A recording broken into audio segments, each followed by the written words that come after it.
This video is brought to you by John Robson Guitar Tuition.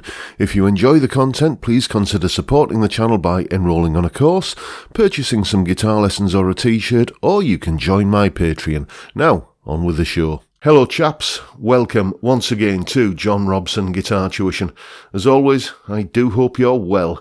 Now then, it being Saturday, I've been having a bit of a jam, and I'll be honest with you, this week I've been busier than a fiddler's elbow, so I just didn't get a chance to record a jam track for this video. So what I've done instead is I've had a little bit of a jam without a jam track. Coming up next, you're going to see and hear me improvising a little bit of fingerstyle blues. This is 2 or 3 takes that I sort of spliced together into one composite kind of thing, but it's all pretty much sort of off the cuff kind of stuff. After that, you'll see a bit of an explanation and demonstration of what I was kind of doing and the way I was thinking as I was playing. I will just mention that if you are new to playing fingerstyle, then before you attempt this, you might want to have a look at the entry-level beginner's guide to novice's guide to whatever you want to call it, fingerstyle that I did a while ago. The link is down there in the description. Anyway, here it is.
Okay then, let's take a look at the kind of shenanigans I was getting up to there. Basically, the whole tune began with just this little lick that I stumbled across that goes...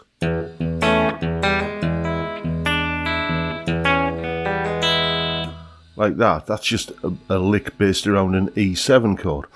So, you know, I kind of extended that and went...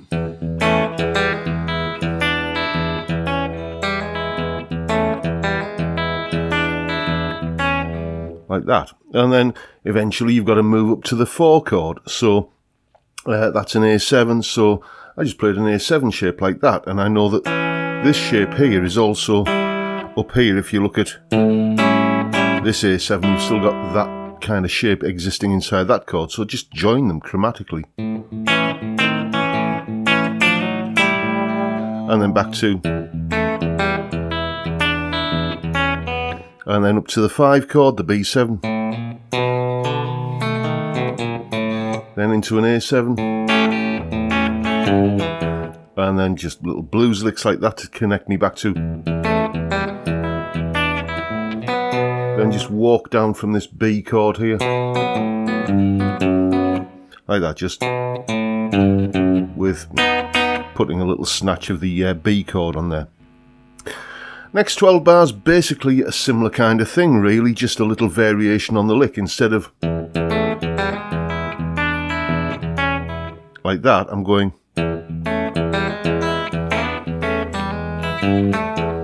something like that.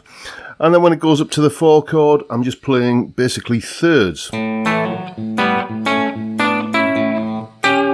I get to there. These are thirds, double stops from A mixolydian,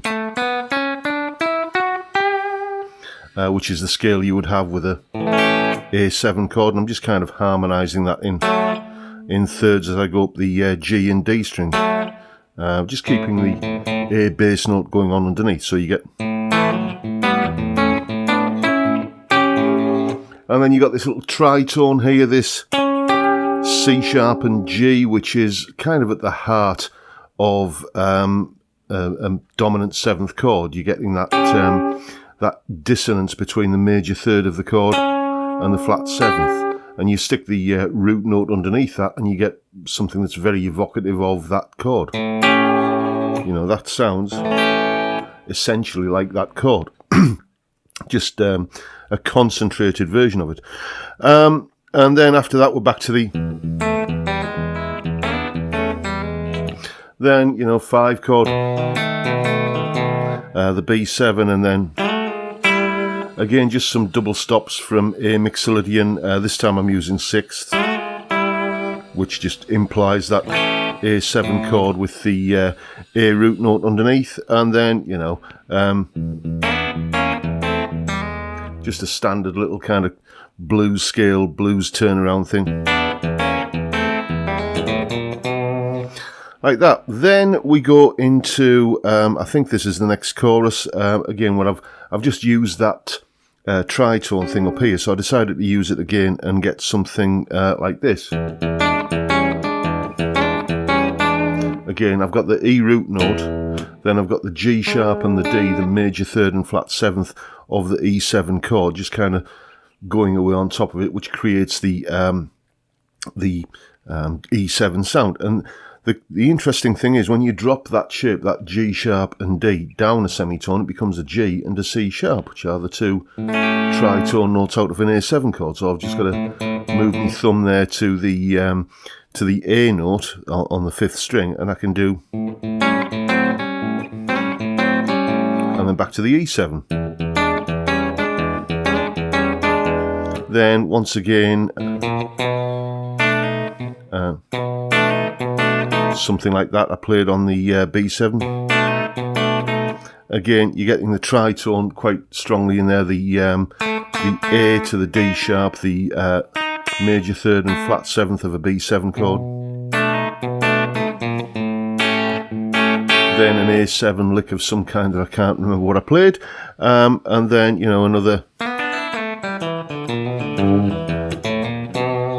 little blues scale kind of pretty standard sort of turnaround.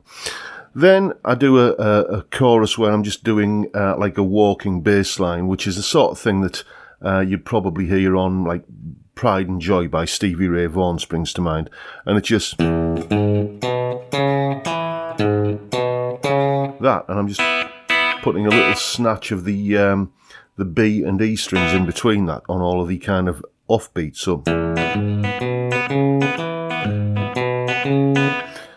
then a similar kind of thing when we go up to the 4 chord on the A,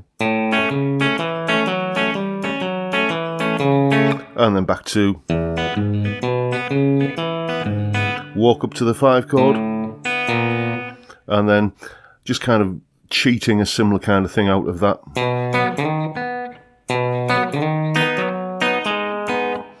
and then back to the A. So just walking down from the A, G, F sharp, F, back into the E again, and again some sort of turnaround that I played there. Next chorus, what I do is I decide to put some of the stops in, you know, the kind of, I still think of this as like a hoochie coochie man or manish boy kind of lick, that sort of thing, and then just little answer phrases from that.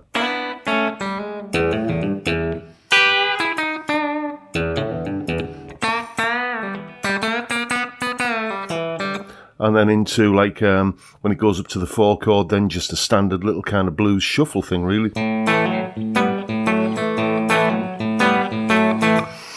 And then when we go back to the E7 chord, I'm using this lick, I think. That kind of thing, which is the first place I probably learned that was off the intro to Rambling on My Mind, the John Mayall and Eric Clapton thing. That kind of thing, but I'm just putting a little bass note kind of thing going on underneath it. And then round it off with a 12th fret harmonic on the first 2 strings. And then once again, some kind of B7 to A7 thing. All I'm doing when I'm going to those B7 and A7 things usually is I'm just finger picking the chord, basically. You know, I might put something else in there, but it's mainly like a hammer-on, like that, or like that. But it's essentially just finger picking the chord. And then after that, I think we're into the final chorus then, when it's just a variation on the...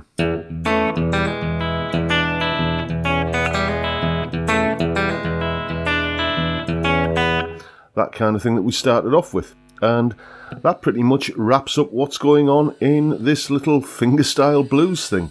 And as always, the full tab, minus the jam track, because there isn't one, the full tab for that in both Guitar Pro and PDF format is up on my Patreon, or will be, as soon as I've had a chance to tab it out, along with that clip there where I was kind of playing it and then explaining it.